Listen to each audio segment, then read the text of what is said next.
ہماری آج کی کہانی کا نام ہے جن کا انعام۔ ایک دفعہ کا ذکر ہے، کسی گاؤں میں 3 بھائی رہتے تھے۔ ان کے نام احمد، بلال اور اسد تھے۔ وہ بہت غریب تھے اور لکڑیاں کاٹ کر اور انہیں بیچ کر اپنے امی ابو کی مدد کرتے تھے۔ ایک دن وہ جنگل میں لکڑیاں کاٹ رہے تھے کہ اچانک تیز آندھی اور طوفان آنے لگا۔ تینوں بھائی بہت ڈر گئے اور ایک پرانے سے درخت کے پیچھے چھپ گئے کہ درخت کے پیچھے سے ان کو آواز آئی، بچاؤ بچاؤ مجھے بچاؤ، کون ہے جو میری مدد کرے گا؟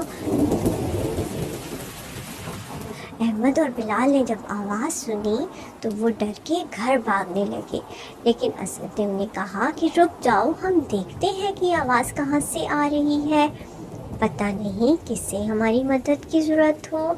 تینوں بھائی جب درخت کے پیچھے گئے تو انہوں نے کیا دیکھا کہ ایک بہت بڑا سا جن وہاں بیٹھا ہے، جو کہ بہت اور اداس اور پریشان ہے۔ جن نے کہا، تم تینوں بھائی کتنے اچھے ہو، جب بھی میں کسی کو مدد کے لیے پکارتا ہوں یا کسی سے مدد مانگتا ہوں تو سب مجھ سے ڈر کے بھاگ جاتے ہیں، آپ لوگ کیوں نہیں بھاگے؟ تو تینوں بھائی ایک ہی آواز میں بولے کہ ہمارے امی ابو نے ہمیں یہ سکھایا ہے کہ جب بھی کوئی تمہیں مدد کے لیے بلائے یا تم سے مدد مانگے تو ہمیشہ اس کی مدد کرنی چاہیے، چاہے وہ جن ہی کیوں نہ ہو۔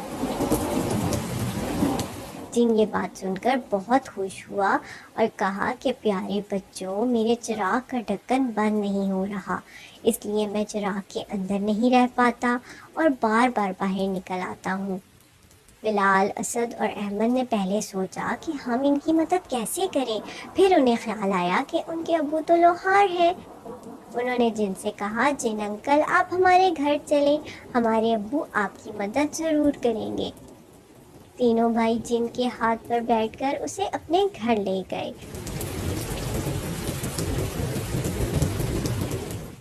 ان کی امی ابو نے جب جن کو دیکھا تو وہ پہلے تو بہت پریشان ہوئے، پھر بلال، احمد اور اسد نے اپنے ابو کو جن کا مسئلہ بتایا تو ان کے ابو نے کہا کہ ہاں، ہم ان کی مدد ضرور کریں گے۔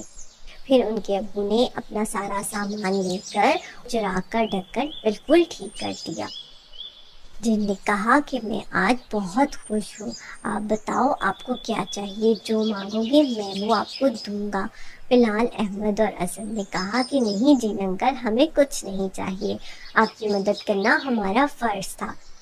جن یہ بات سن کر بہت خوش ہوا اور جب وہ اپنا چراغ لے کر جانے لگا تو ان کا پرانا گھر اس نے ایک بہت خوبصورت گھر میں تبدیل کر دیا اور ان کو 2 بیگ ہیروں اور زیورات سے بھرے ہوئے بھی دیے۔ ان میں سے ایک بیگ بلال، اسد اور احمد نے رکھ لیا اور دوسرا بیگ غریبوں میں بانٹ لیا۔ اسی لیے کہتے ہیں کہ اچھے کام کا انعام ہمیشہ اچھا ہی ہوتا ہے، ہمیں چاہیے کہ ہمیشہ ہر ایک کی مدد کریں۔